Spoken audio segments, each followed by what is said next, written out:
Boa noite a todos, a todas aqui presentes no canal Conexão Norte. Sejam todos bem-vindos ao lançamento do documentário Os Rituais do Divino, de Ragnar Malo. Este projeto ele foi contemplado pela Lei Aldir Blanc, edital número 37, 2021, Seja o Céu Codec, segunda edição, Povos Tradicionais, premiação para a difusão cultural dos povos tradicionais indígenas e quilombolas. Eu vou soltar o filme agora, e logo em seguida a gente vai chamar o Ragnar aqui para falar um pouco do processo, falar de como foram as filmagens, né, e falar de como vai ser escoado essa obra. Tenham todos um bom documentário e no final da apresentação eu volto com vocês.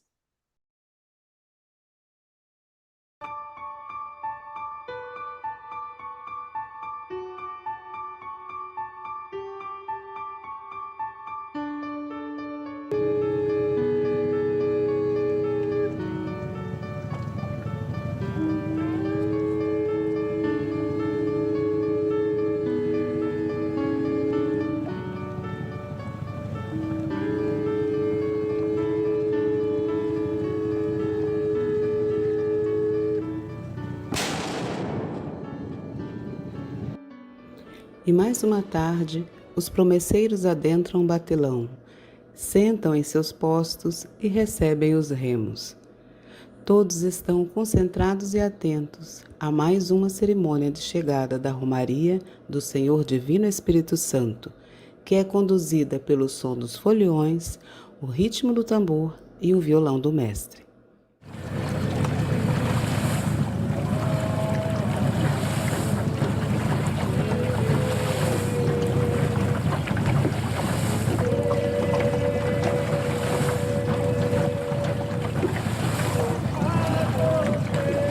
A Romaria do Divino, no Vale do Guaporé, é a maior romaria fluvial de que se tem notícia no mundo. Ela percorre 32 localidades durante 45 dias, numa área de 1.000 quilômetros de rio, na fronteira entre Brasil e Bolívia, no estado de Rondônia. O músico e pesquisador Ragnar Malon dedicou seus estudos à missão do Divino. O meu contato com a manifestação do Divino Espírito Santo em si começou no ensino médio.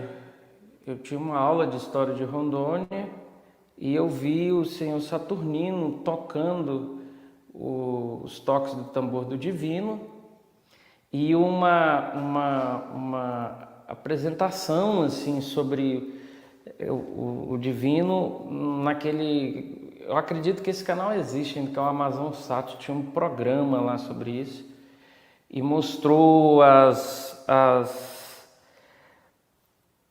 comidas, a grandeza que era. Eu fiquei muito curioso com aquilo, apesar de não ser um devoto, mas eu fiquei muito curioso por ser um evento tão grandioso, e na época a reportagem fez uma coisa bem pomposa, e assim eu fiquei admirado com aquilo.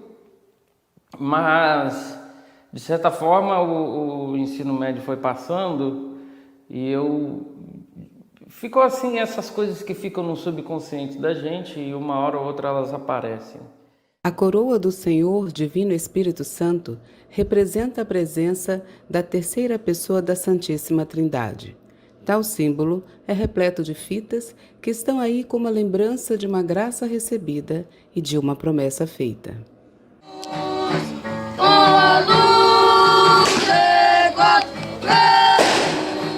O divino, ele envolve muitas pessoas.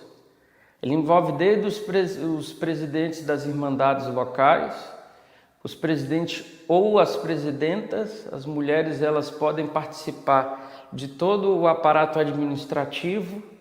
As mulheres, elas podem governar todo o funcionamento.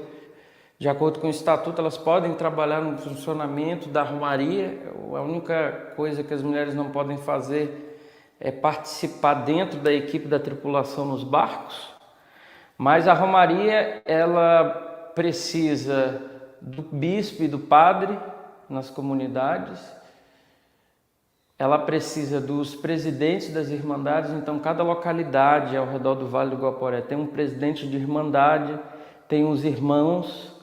Então, por exemplo, quando a coroa do Divino está em Surpresa, a Irmandade de Surpresa, com o presidente, os irmãos, o imperador e a imperatriz, eles vão ser responsáveis pela equipe do Divino, pela alimentação, por todo o aparato da equipe do Divino, e vão ser responsáveis por conduzir ali a coroa nos lugares, nas casas dos irmãos, para as novenas. Então, quem conduz isso são as irmandades locais, com os imperadores, a imperatriz, com os presidentes e os devotos e os irmãos, e se não haver um padre, com os próprios devotos conduzem.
Agora, o batelão, a frota de barcos, elas são conduzidas, esse batelão ele é conduzido, essa frota de barco é conduzida por uma equipe de mais ou menos 33 a 35 pessoas.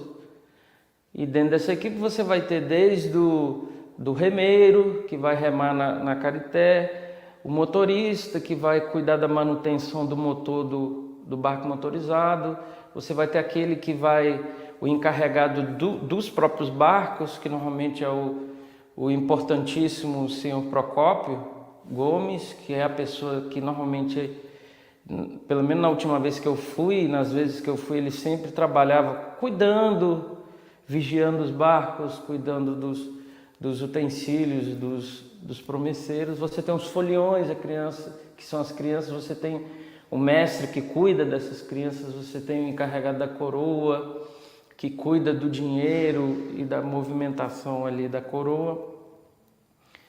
E você tem o encarregado do batelão que cuida da manutenção do batelão. Você tem o capitão do barco que vai guiar o barco, que você tem o mestre Tiago, que é um barco motorizado. Você tem uma pequena balsa, que é uma chata, que é rebocada pelo mestre Tiago. E você tem a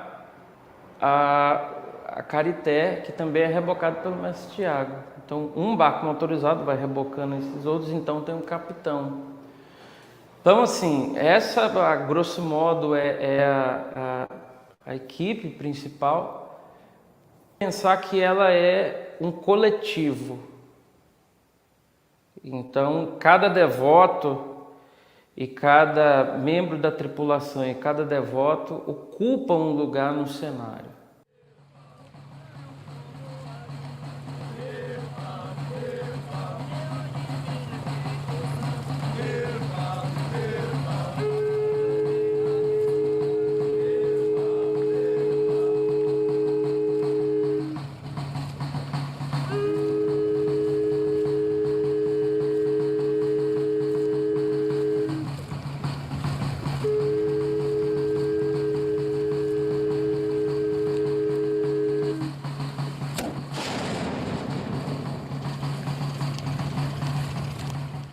É interessante se falar, quando se fala na Romaria, e pensem que é uma percepção minha, que não necessariamente é a percepção dos devotos em si, mas eu já ouvi muitos comentários sobre isso, que a presença de quilombolas, dos descendentes de quilombos, das populações descendentes do quilombos. Você tem Santo Antônio, você tem Pedras Negras, você tem o Forte Príncipe, que são comunidades quilombolas. Você tem a presença das comunidades quilombolas, uma presença ativa e muito atuante. A herança do tambor, a herança percussiva do tambor, a importância do tambor percussivo que conduz a igrejinha com o cacheiro, isso é muito importante. Mas você tem aí uma outra presença, duas presenças que são, vamos dizer, a meu ver, sagradamente importantes, que é a presença indígena e a presença boliviana.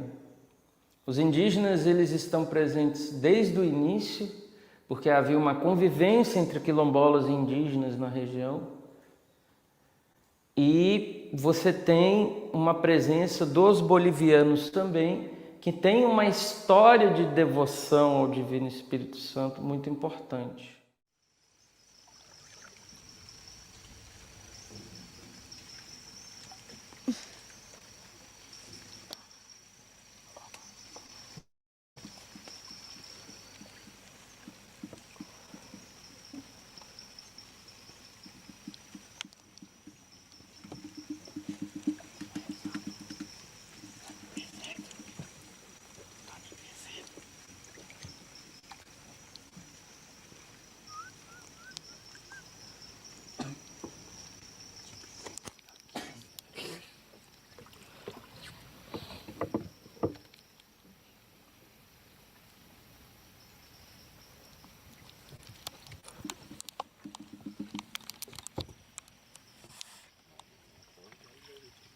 Deixa eu tirar a língua agora.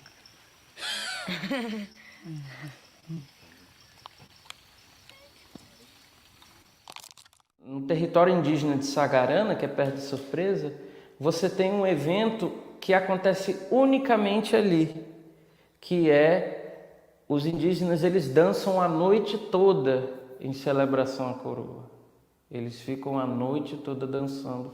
E é o único lugar onde você vai ver essa celebração a noite toda. Então os indígenas, eles trazem assim uma devoção muito forte e uma disciplina nessa devoção. Os bolivianos, eles também têm uma relevância. Eu lembro que eu vi na comunidade boliviana de Remanso que eles colocam todas as crianças em filinhas, todas arrumadas, todas bem arrumadas para receber a coroa.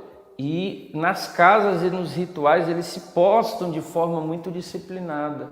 E os devotos, eles falam muito sobre essa disciplina que os bolivianos têm na devoção. Eles têm uma disciplina de devoção, de identificação e uma exigência também muito grande. Além disso, você vê as contribuições culinárias, você vê a xixa, você vê o masaco, você vê o cunhapé, que é eu tenho uma dúvida se é um pão de queijo ou um biscoito que eles assam. Então você tem uma contribuição culinária dos bolivianos muito grande. Então você olha nas comunidades, você chega nas comunidades, as pessoas, os indígenas, os bolivianos, uma coisa que eu presto atenção é que quando os remeiros eles sentam à mesa, eles têm o prazer de ver os remeiros comerem. Para eles é uma forma também de... Muitos choram emocionados. Eu vi muito desses casos de chorando emocionado, de estar mantendo mantendo a nutrição daquelas pessoas que fazem aquele trabalho. Então, para eles é assim, a minha leitura que eu vejo é uma disciplina, tanto dos bolivianos como dos indígenas, uma disciplina, uma devoção e uma exigência de representação. Ou seja, quem vai tem que representar bem. E uma outra coisa que nós não abrimos mão da nossa representação. Ou seja, eles são muito claros com isso. Não abrimos não, nós podemos também receber a comunidade, nós podemos remar, nós podemos cantar. Então esse detalhe, ele é um detalhe assim que me marcou muito, que eu posso dizer sobre. Na minha percepção, o divino ele tem eu vejo 3 originalidades que marcam. Quando eu falo originalidade, não é uma coisa que não exista nos outros lugares, mas é uma coisa que é original porque está num tempo específico e num lugar específico. E as pessoas ali desenvolveram aquela forma específica de interpretação. Ou seja, a primeira coisa, o fato da carité, do batelão, que os remeiros levam a coroa, que eles estão remando para entregar a coroa na comunidade, o fato desse batelão ser uma igreja, ou seja, é considerado uma igreja, primeira coisa. Segunda coisa, o fato de ser uma romaria predominantemente fluvial, ou seja, ela não é uma romaria terrestre que passa por um caminho fluvial. Na verdade, ela é fluvial, ou seja, ela é das águas e para as águas, porque é pelas águas que se chega às pessoas.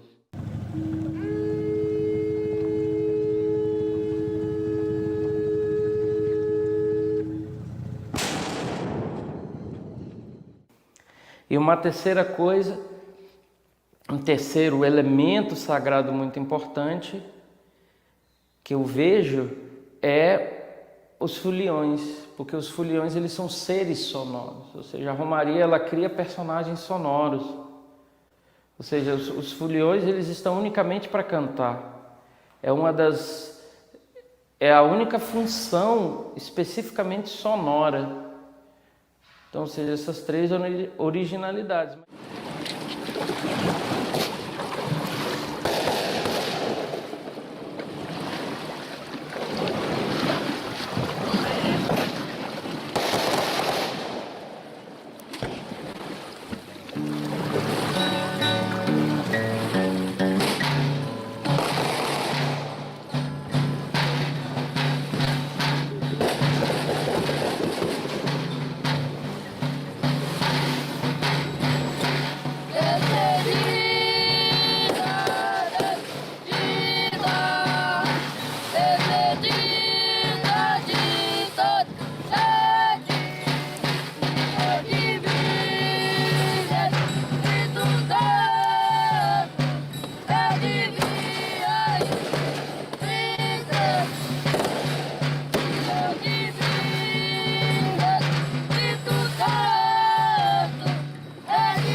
Com a chegada do divino às comunidades, a bandeira é hasteada. Todos podem ver a presença da tripulação que leva todos à devoção.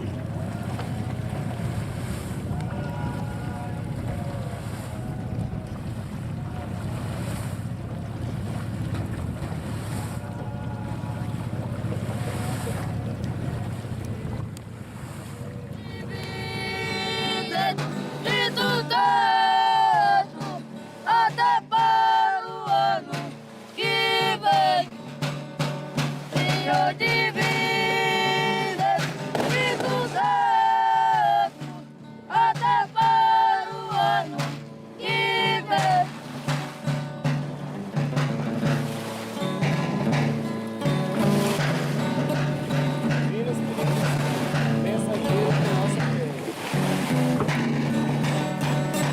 Divino Espírito Santo, mensageiro da nossa fé, é a maior tradição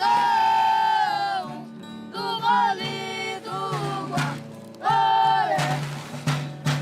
É a maior tradição do Vale do Guaporé.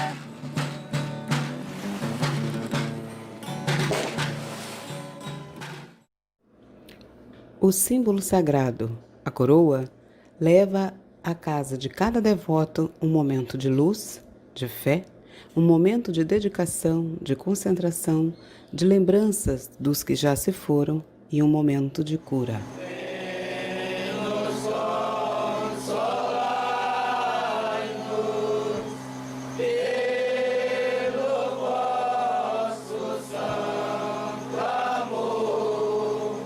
Vinde, Pai dos pobres, que a ordem é partiu. Luz aos corações, que a ordem é luziu. Luz aos corações, que a hoje seguro aos coração puro, alívio aos prantos, aos coração puro. Vinde, Santo Espírito, Espírito Consolador, vem nos consolar.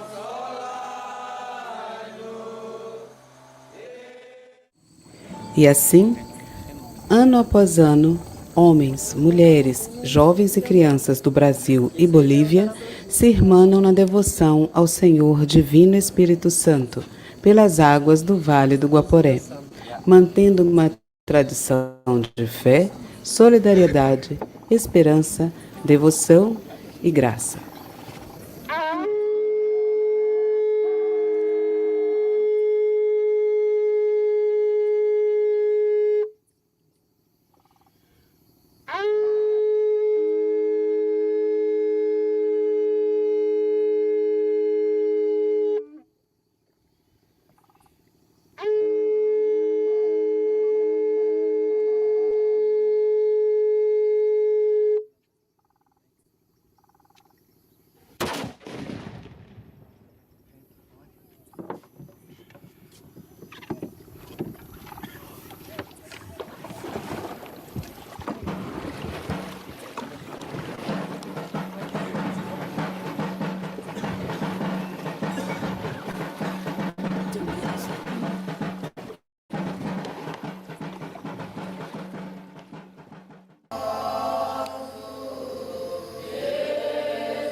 Mostra. Vai pro outro lado, pro outro lado. Não, pro outro lado.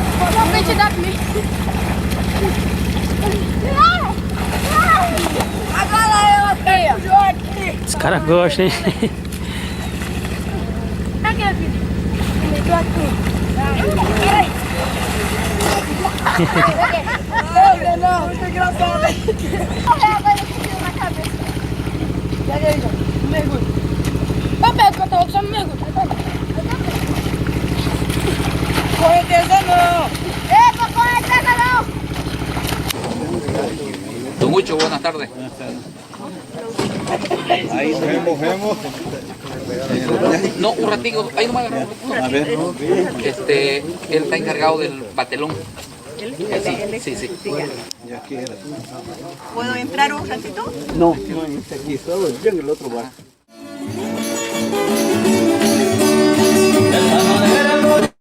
Minha vida, e você seguindo essa caminhada, sei bem que me deu essa vitória, fica comigo em toda a jornada. Eu te vi, joga mais um vencedor, onde eu divino, eu sigo meu caminho. Hoje ele é meu amigo verdadeiro, não tenho dúvida, ele é meu companheiro. Quando estou na minha casa, ele está comigo. Quando eu vou para o trabalho, fica do meu lado. Quando eu vou para a reza, o meu coração, Senhor divino, meu amigo, nunca me deixa de lado. Quando estou na minha casa, ele está comigo. Quando eu vou para o trabalho, fica do meu lado. Quando eu vou para a reza, o meu coração, Senhor divino, meu amigo, nunca me deixa de lado.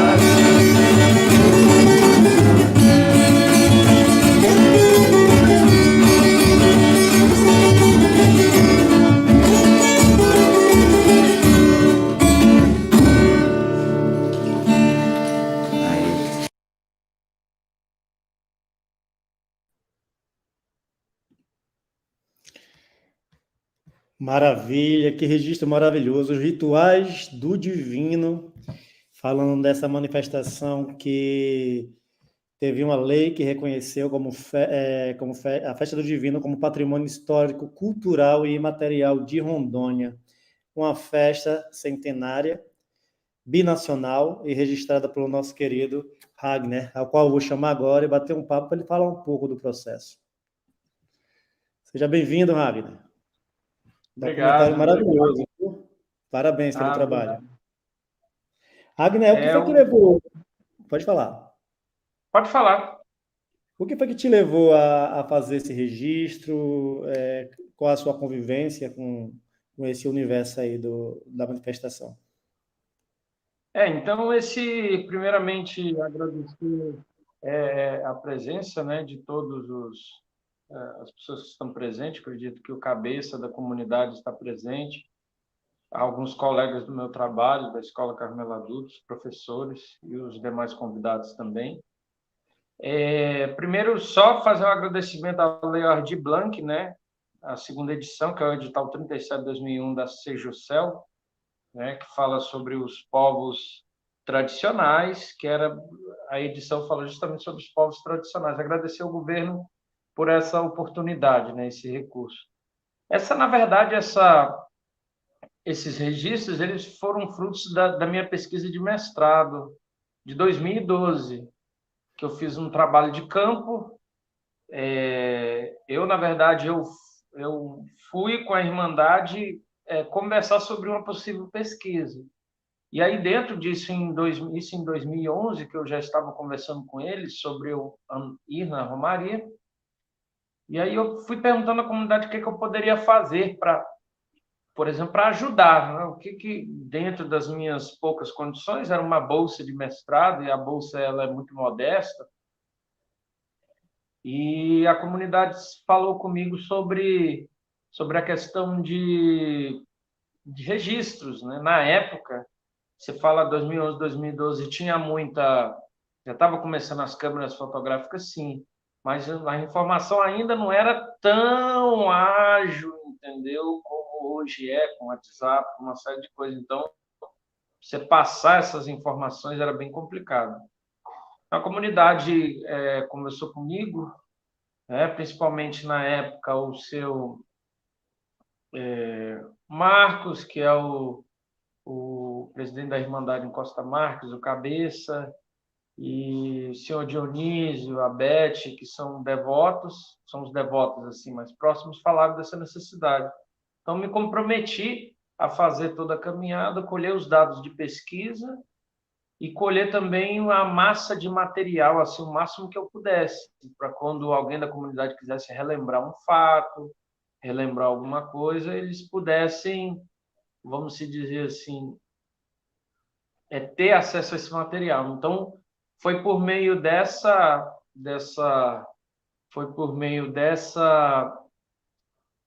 vamos dizer, vontade de registrar, essa curiosidade de historiador, de pesquisador e a vontade da comunidade que proporcionou o levantamento desse material. Então, na verdade, faz 10 anos já que eu tenho esse material de pesquisa. Ela é uma festa binacional, todos os anos é dividido, né? Um ano é do Brasil, um ano é da Bolívia. E cada ano um lugar que faz, né? Que recebe o mastro. A festa dura 50 dias. Como é que foi tua relação com os nossos vizinhos, né? Boliviano, o que é que você meio que comparou, meio que achou traços interessantes a relação entre Brasil e Bolívia, dentro da manifestação?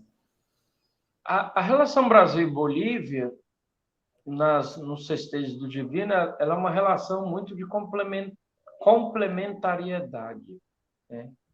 Ou seja, se complementam, porque as Irmandades bolivianas, elas têm o mesmo direito que as Irmandades brasileiras.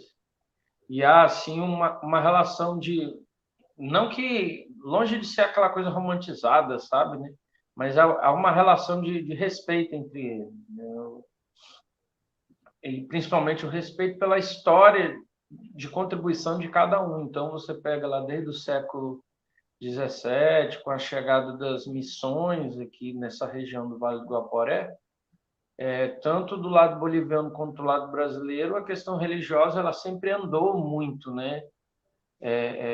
Sempre aconteceu muitas coisas. Então, a relação é uma relação muito boa e é uma relação vamos dizer assim, de muito respeito entre os devotos. É interessante essa pergunta porque, às vezes, há alguns entraves, por exemplo, burocráticos, né? Então, se eu te dar um exemplo aqui, a questão de animais, né? Então, animais vivos, por exemplo, as pessoas contribuem muito com galinha, com esses animais, eles não podem passar da fronteira, né? E às vezes isso limita um pouco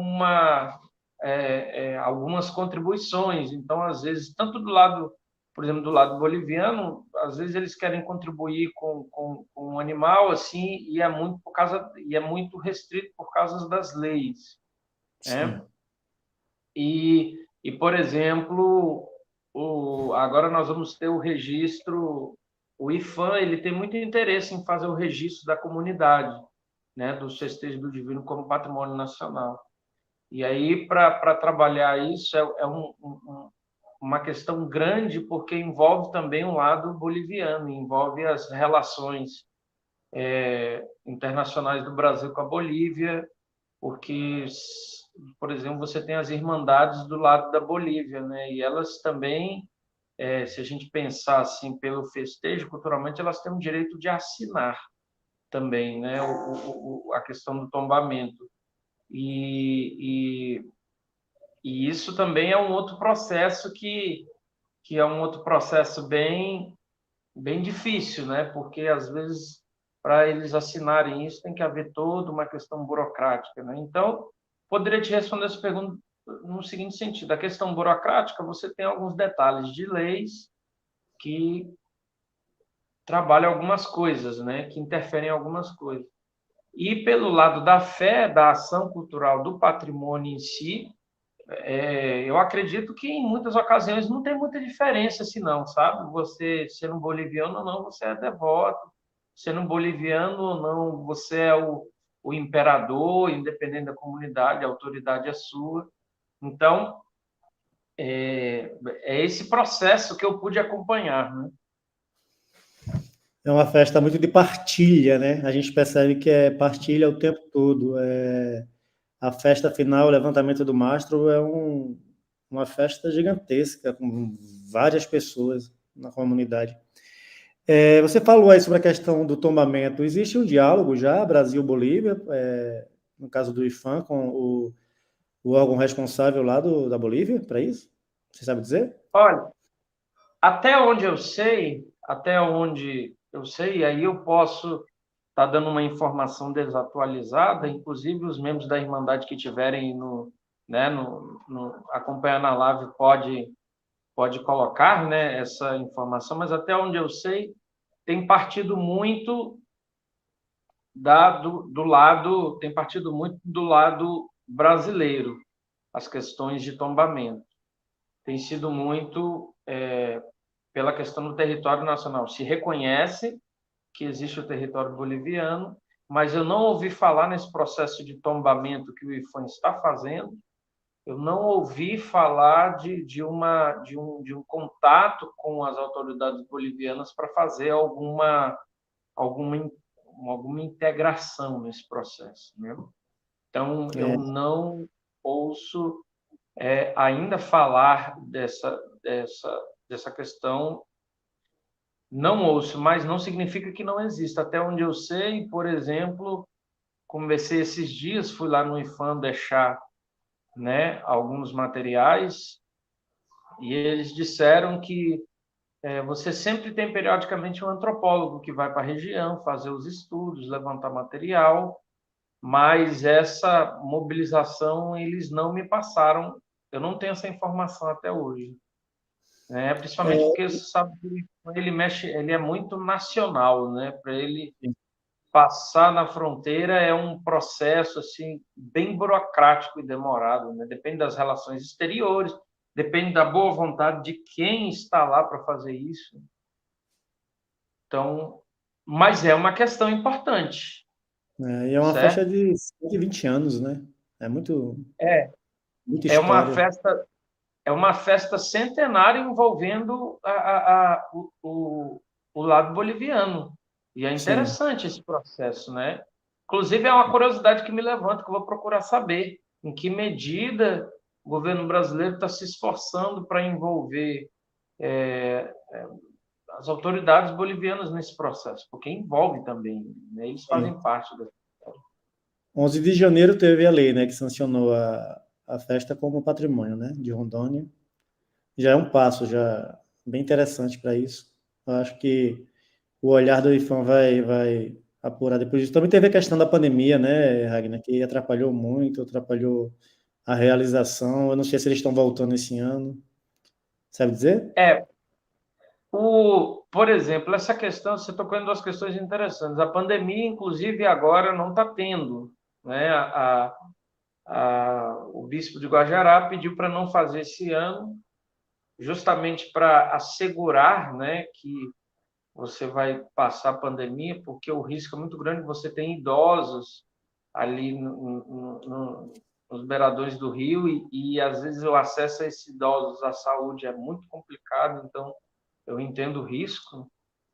Agora, é interessante você falar isso, que às vezes eu vejo assim que essa questão do patrimônio, o tombamento, apesar de ainda não ter se concretizado, mas o que eu vejo na minha experiência, e aí falando como uma pessoa externa, é que eu vejo que eles não dependem do governo para se manter, sabe? Assim, de uma ajuda sistemática, assim, por exemplo, você pega o carnaval, né? Carnaval você depende de um recurso específico às comunidades para dar seguimento aos desfiles e tudo mais.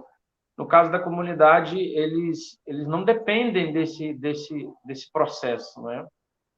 Então é interessante ver como que o processo de tombamento histórico ele é muito mais uma iniciativa do Estado brasileiro em conhecer a festa, né, do que propriamente, vamos dizer assim, a comunidade precisar disso, né? Porque realmente, em mais de 100 anos, eles nunca, por exemplo, sistematicamente dependeram. Você vai ter uma ajuda pontual de uma gestão aqui, outra ali, certo?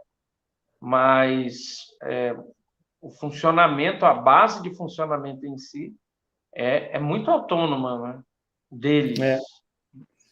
Sobre esse recurso público de apoio com eles, eu lembro, eu participei em uma época de uma negociação dessa para o Estado apoiar. Só que o Estado ele esbarra na questão religiosa, e aí o que faltava para o Estado, na época, garantir esse recurso era essa lei de reconhecimento de patrimônio. Eu acredito que agora, com essa lei, né, onde reconhece que a manifestação ela é totalmente cultural, eu acredito que agora há possibilidades do Estado angariar recursos, né, para poder apoiar na festa. Porque, como eu falei, na verdade, é uma festa de partilha. Todos dão, né? Todos dão alguma coisa para que ela aconteça.